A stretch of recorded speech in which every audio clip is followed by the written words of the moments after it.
Okay, we're good to go. I'll offer up a prayer and then we'll get started. Okay. Our dear Heavenly Father, we're so grateful for this day. We're grateful for this opportunity that we have to meet together and to discuss this case study. We ask you to help us to understand these concepts and to work together to come to a decision that we agree on and that will help us understand these concepts. We're grateful for this chance to get our education. And we pray for these things in the name of Jesus Christ. Amen. Amen.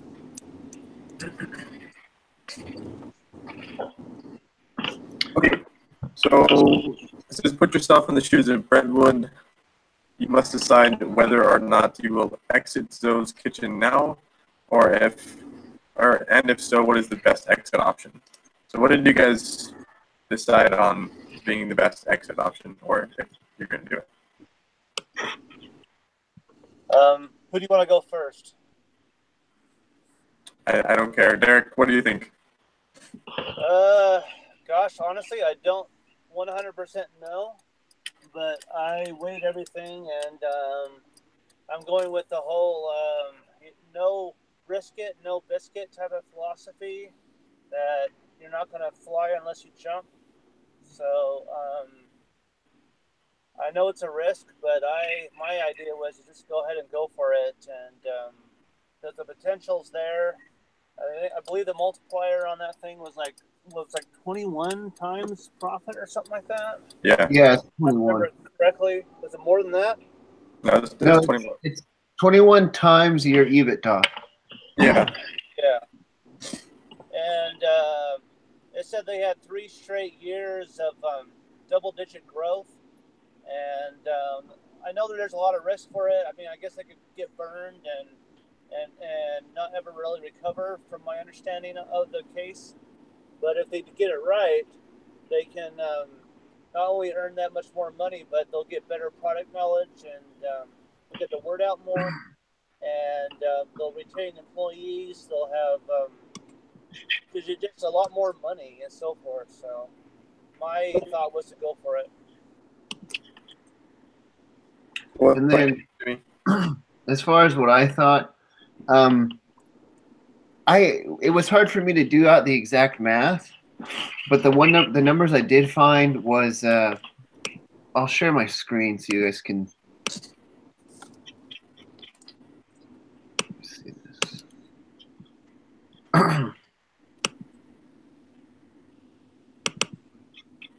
Cool. So I have basically these were the numbers. Here's the EBITDA for their last year. So it was like 10 million. Yeah. And then the times growth was for the valuation was this. For the financial sponsor was 8 times, and the strategic investor was 13. Okay. So these were like the proposed valuations. Now I don't know how much they were going to get out of that. I guess they were 100% equity. I don't know. I don't remember. Yeah. So just using this, obviously the IPO, doing it now is a lot bigger. Now it might be bigger down the road because they're going to have a way higher EBITDA because they're having pretty fast growth. Yeah. So mine would either be do the IPO now or do the IPO later. But I don't know about the later, so I'm leaning just doing it now. Yeah. And this was like the average expense for this IPO valuation. This was the average expense because it's pretty expensive doing an IPO like that. Right. Yeah, I think they mentioned that like year after year, just maintaining a publicly traded company costs about $1 million. Yeah. So that's something to consider too. But I mean, I think what it's saying, their projected 2013 EBITDA is like 11 million, something like that. Yeah.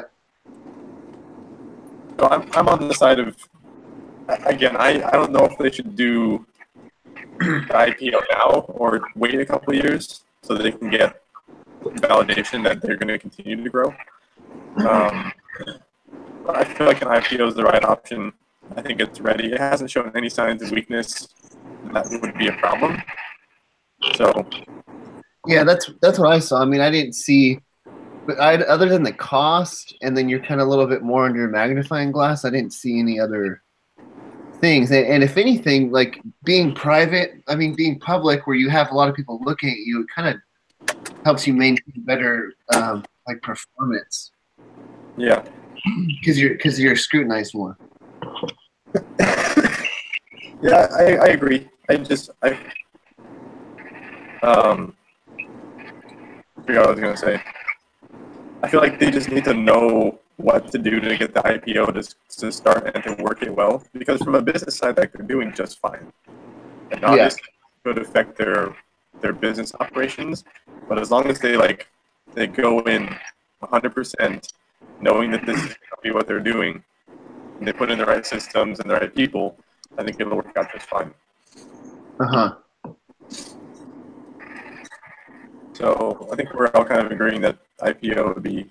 Oh, it's just and then there's another thing that it kind of did say in the case, because it was basically saying like the average investment window, and this particular investment for the firm was it was already way longer than normal. Yeah. So I think because of that, they would probably be more antsy and like, let's do it now because we've been messing around too long, kind of thing.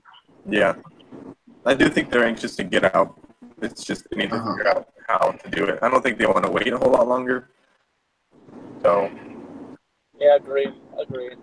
I mean, and if they do their IPO now, and then the company continues to grow, then it just makes their stock price higher. Like, it's a win. And then it also did say too is a normal exit for a company like this, they're not going to sell everything at once. They're going to kind of take it out in segments, and then that way they can kind of, if it does grow, they can kind of capture that, and if it lowers, they can just hold it. Yeah. Because they don't want to lose money. But I mean, they're going to make more money doing it strategically like that. Is that through that whole program, that jobs law or whatever, that lets you basically test the waters? Is that what we were talking about right there, or no? I think it's more that like Brentwood, like I think somewhere it said that like they would hold on to their shares of the company for a number of months or a year, just to make sure that it's all going right, and then they would sell it off. Yeah. Okay. I mean, we're kind of going off that jobs thing. They could submit the prospectus to the SEC and see how it gets evaluated without having any issues or like anything publicly out there. And then if there's issues that show up there, then it's like, okay, scratch this. This IPO is not going to work. We're not ready. And no harm, no foul. Correct. Yeah, that's so it's less risk. Yeah. So yeah, they do have that option just in case they, they want a little bit of stability, but obviously there's going to have to be some form of risk somewhere down the line. So, but yeah, with you guys, I didn't see any problems with the way they're operating beforehand. If it was like the runway case for the dresses, that's when I had a problem with them launching. So yeah. So they don't seem to have any kind of problems, internal or otherwise. So. Yep. Let's see.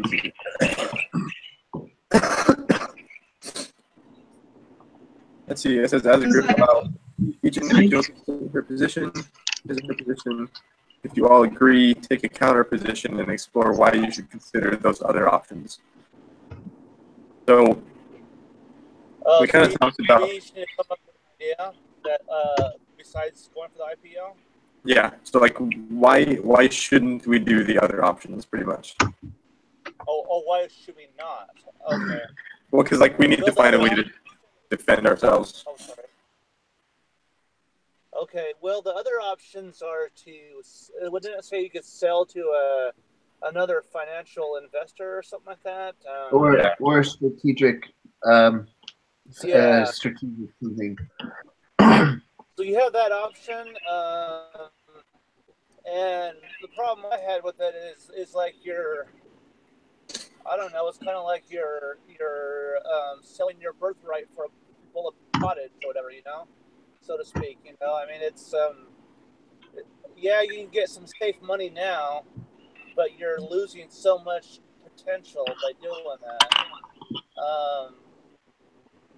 I mean, this could be big enough to where it could be so just unbelievably lucrative, and you can have something that is sustainable that will go for so long. And so, if you sell it, then you'll never know how much that can grow. It's like cutting down a tree before it even reaches a certain level. So, Yeah. and then the other option, of course, is to go down the road, and of course, we've already talked about that. But I don't feel like it's strong enough to go now. So. Yeah, I just feel like Jimmy, the chart that you threw up there with the valuations on the different paths. I mean, it's 8 or 13. I mean, again, it's 21. I mean, 21 times. Way higher. That's almost double or triple your other offers. So, I mean, you've put in, what is it, almost 5 or 6 years into this company. You've worked hard to get it to where it is, and then you're going to take half of what you could get from it. Yeah, and I agree with that too. So I understand it from like a safety point of view. Like, I mean, heck, if you don't want to have a lot of work, or if you don't want to go through the pain of an IPO, then sure, like just bail out early and call it good. You won't get as much. I mean, I think those and last then plus couple, too, there's the jobs thing where they can pretty much test the waters, so they're not really risking anything. So if they don't like their valuation or they get something wrong about it, then they just don't do it. Yeah. What's up, Nick? Hey. Sorry, guys, I was late. That's okay. We're just kind of discussing our opinions about what they should do, trying to defend it. So what did you think? So the options are like, should they exit now? And if they do exit now, should they do an IPO or sell to another financial company? I think they should like wait and grow the business, and see like if it's get more value and stuff, because like the restaurant like grew so fast, like they only have like 30 something and they went 100, right, in like short a period of time. And I'm pretty sure looking at that, it looks like they are gonna go bigger. So I think they should wait. So we did mention that, but so let me ask, like, if it's going to continue to get bigger, then why wouldn't they just do an IPO now so that they could reap the benefit of a higher share price? I think like they shouldn't do IPO right now because I feel like they're still like trying to like build the company, like they're still trying to put some things together, trying to make that brand so it can be bigger. So I think they should just probably like work on that and like make the brand stronger so their company will worth something later. Yeah, I just feel like they've pretty much nailed the company, like the business and operations side part. They've been doing it for about 5 or 6 years, and I think they've got it to a pretty good spot. So I'm on the side of doing an IPO now. Yeah. Just because I think they're ready for it. Because I think they're like, their operation side is clean. They're expanding, so they know it's still like the economies of scale is good. They know that they can expand and still maintain their culture. Yeah. I totally agree with you too. Like, I can see the benefit of doing both. I mean, waiting. It really just comes down to risk. Like, do you want to grow in this wrench in the middle of a really good operation and just hope that we can make it work? Or do we just... That's what I think too. Like, I agree with both of that. And, like, do you really want to take the risk, and, do you think that risk is taking? So you can go and, do the IPO right now. And if not, then they should wait, I think. Yeah. Like, looking at the question, like the very last paragraph of the entire thing, like just made me think about it. Really comes down to each person's like risk aversion. And this is, should they follow the potentially more lucrative but riskier and costlier option? Should they prioritize speed and certainty of outcome? Or should they wait to gain scale? Like pretty much, are you a risk averse person or do you like risk? Those are like the two options. I don't know. I like to play safe. And me, I don't know, me personally, again, if I were in this personal situation, if I were like the manager of Brentwood, I'd be like, heck no, I'm not doing an IPO. Like, that's way too risky. I can't do that. But I do feel like they're ready to do it. It's just, personally, I am a very risk-averse person.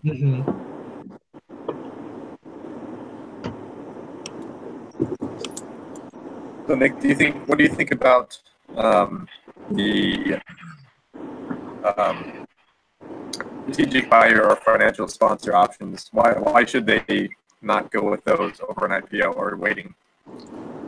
Wait, I'm like having a hard time understanding you. Which question you're asking? I mean, which number question? It's number 4. It kind of asks like, if you all agree on the outset, take a counter position and explore why you should consider those other options. Okay. So, is there something we're missing with a financial sponsor or strategic buyer? Like, why are we overlooking that one?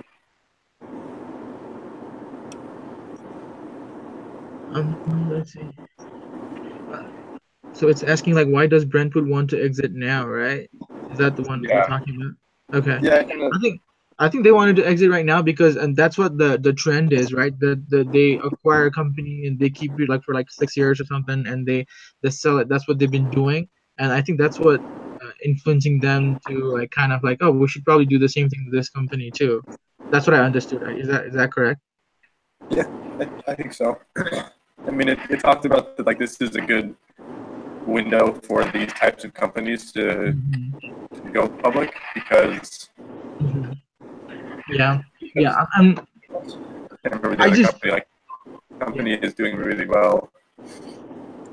That's what I think too. Like, companies doing really well, and why sell it if you're doing really well? You can probably make like a lot of more money than right now. Like if you sell it later. Right. That's the one reason that I really want to stick with the company and build it.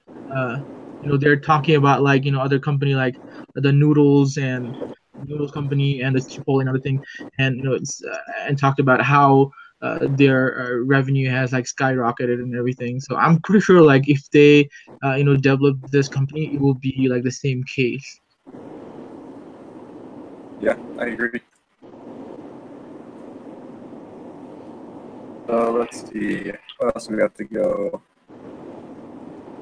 Let's kind of consider the other options. So let's say if they don't do an IPO, if they go with a strategic, I can't remember the terms, like a strategic exit or financial planner. I can't remember what the terms are. Financial sponsor or strategic buyer.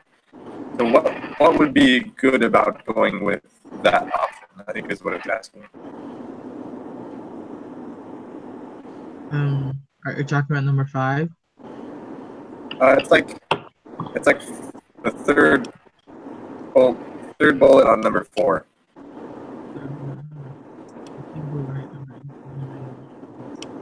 So, as far as going wrong on an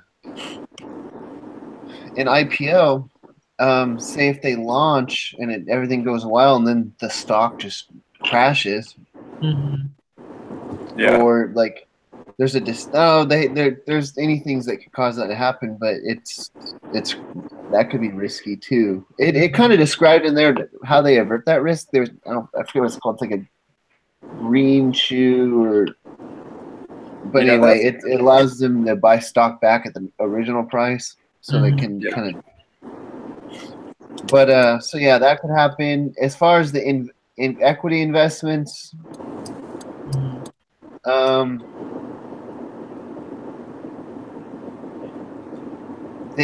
They could be acquired by someone. Actually, that wouldn't really affect them. I don't know. Those ones are a little harder. Mhm. Yeah. Yeah, it says in the case study that if this IPO failed, like it will have like a negative consequences for both like the Joey's and the Brentwood. Both will have like really bad consequences because of that. Yeah.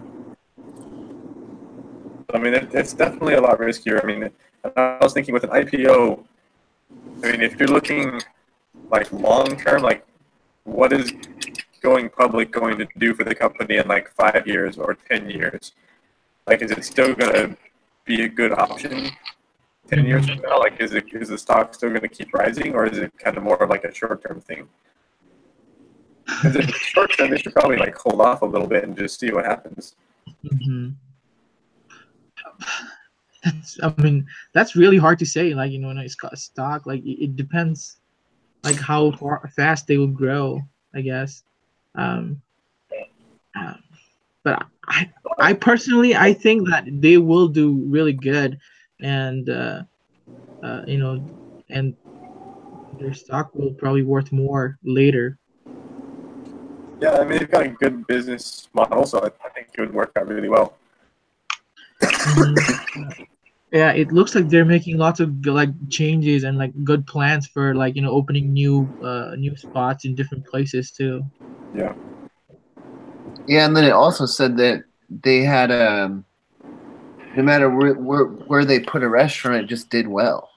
So I mean, Mhm. that's awesome. All right, so let's go on to number 5. Jimmy, you kind of already did this. So, how much is Zoe's worth under each exit option? Discuss with each other how you got your answers. As a group, come up with a consensus as to what Zoe's is worth. So for the one I did, it was a average of the industry.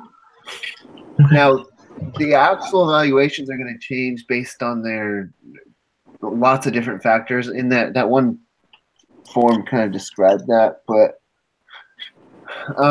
their growth definitely helps. That helps their valuation go up. One thing that I did see that was a little low was their EBITDA average, like margin average, was a little bit lower than the other restaurants. So that's going to make it worse.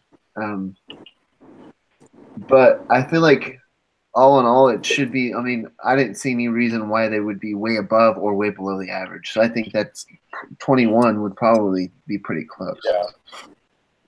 Yeah, and it's already much higher. It's already much higher than their other alternatives. Yeah. So what difference do you observe in the valuation based on who buys the company? So IPO is way bigger, and then for some reason, strategic investment is way higher than financial sponsorship. But I think it's because strategic investment, it's usually a company that wants it strategically. Like you're going to add a service or a product that they don't already have, or some Yeah. type of market, so they see more value in that. So that's why they'll spend more. Right.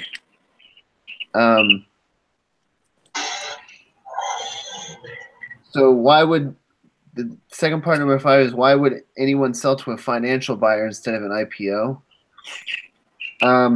Where it's just they can get a good valuation, it's less risk, Yeah, and it's and all fast. they've already met their target or their return that they were wanting, and now they want to get out so they can use that money for something else. Yeah. Correct. Yeah, it's playing it safe. They feel better that way. It's guaranteed money now, right? Yeah. They feel safer and that sort of thing. They're missing out on a lot, I think, but yeah, they will get money now if they do that. So, out of curiosity, I looked up Zoe's stock price, which they actually did go public in 2014. It looks like. It went up or it went down? Did you say? So yeah, it looks like in April of 2014 they went public at about $24 share price. They went up for the first probably 2 years. And then since about June of 2016, now they're down to like $15 a share. Oh man. Wow. Yeah, so it's kind of interesting looking. Let me see if I can share my screen here, so you guys can see it too. But it was interesting to see, like, for the first couple of years, they actually did really well, and then they started tanking. Oh. So was it the wrong decision then? I don't know. I mean, I haven't really read into, because there's a bunch of articles on here, but like, I think it was a good decision because they did really well. I mean, their highest stock price was 44, so they almost doubled their original value. I don't know why it's all going down from there. What's their stock price right now? Stock price is $13, so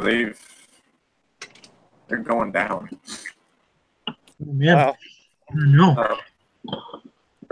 So curiosity, I'm curious what Noodles is doing. Because Noodles and Company is like their closest competitor. Oh, It could be Noodles like like $6 per stock. Oh, they tanked. Bam. $6.50. Dang. Yeah. They tanked hard.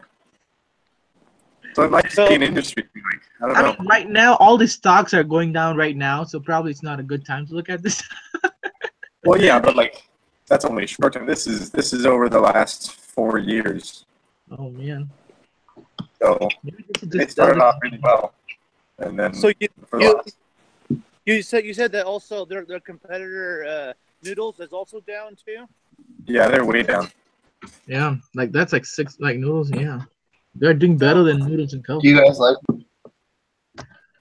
Wow.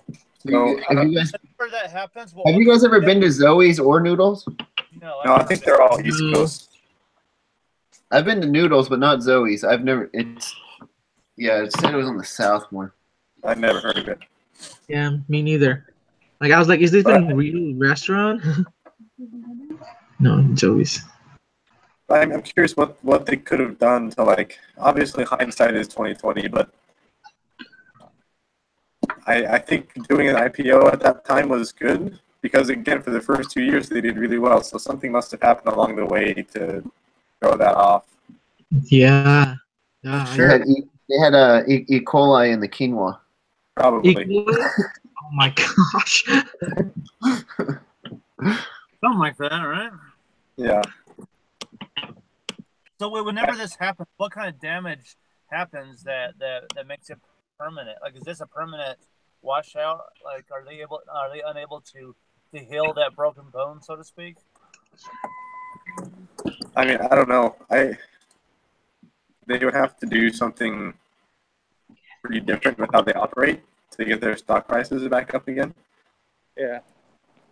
It says, like, some of the articles here say that they're cutting their targets, they're making cuts. It's just, I don't know, Yeah. struggling.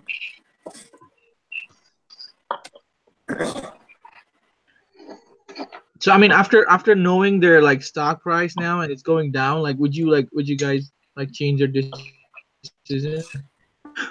Well, if I knew that, then yeah, absolutely, I would change my decision. But it seemed like a good idea at the time. Yeah, I think it was So- the right decision. As far as what I saw too, is there was a long time where that price was really high, and then we talked about before, they're not going to sell all their equity at once because they're not the company anymore. They're trying to get out of it, Mm-hmm. so they would have sold a portion of that equity when it was high. So they're actually making a little bit more money than they thought. But by now because the stock price is low, they probably would have been almost entirely out. So they wouldn't even have affected it. I think the main lesson here is that, like, look, these investment companies, they're not looking for long term. Like, let's stick with the company forever and make it grow. Mhm. Like, They don't want that. They want money. They need an exit And then- strategy. I mean, they're all On the looking for the right time to exit so that they can get the most value out of it. They're not. I mean, yes, they want the company to grow long term, but They just want to create that value so that, like, okay, we've done everything we could. The company is on a good track. Let's exit. Let's get out of this thing. Mm-hmm. Yeah. Which I think, like, most entrepreneurial ventures, like, they always talk about, look, you need to build your company. You need to make it run great and with lots of growth. But you also need an exit strategy. Like, you don't want to be running your company until you're 90 years old. Yeah. You've got to have some kind of plan for when you're going to exit and how you're going to exit. Mm-hmm. So when we all become superstar entrepreneurs, we'll have to talk to each other about exiting. Whenever I own Sears or whatever it is, yeah. I don't think there's any other questions, so I think we're all done there. Yeah. Yeah. I think that's it.